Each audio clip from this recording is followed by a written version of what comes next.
E passeggiando per Venezia che abbiamo incontrato Skipper, il famosissimo Skipper, il cane rapito, il setter irlandese di 4 anni rapito e ritrovato grazie a tanti volontari e al tam tam mediatico a Chiasso, in Svizzera.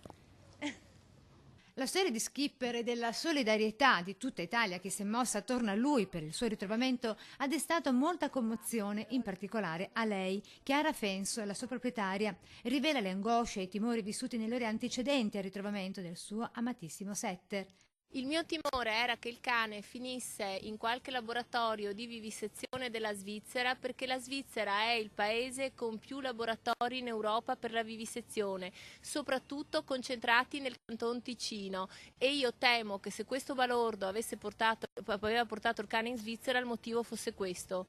Skipper, sottratto fuori da un supermercato di Venezia al tempo di uno scontrino, è diventato tra i cani più famosi d'Italia, al punto che viene avvicinato e fermato da quanti lo riconoscono, per abbracciarlo e coccolarlo un po', al pari di questa ragazza. E Chiara, la sua proprietaria, racconta come sia stato possibile riavvicinarlo in meno di 36 ore a partire da quel terribile 26 novembre scorso. Grazie alla collaborazione di tutti gli italiani che mi hanno aiutato diffondendo il mio post su Facebook e su tutti i social. Vicenda che ha toccato anche i nostri cuori e che, vista il lieto fine, pensiamo possa aver dato speranza a quanti confidano in un domani migliore.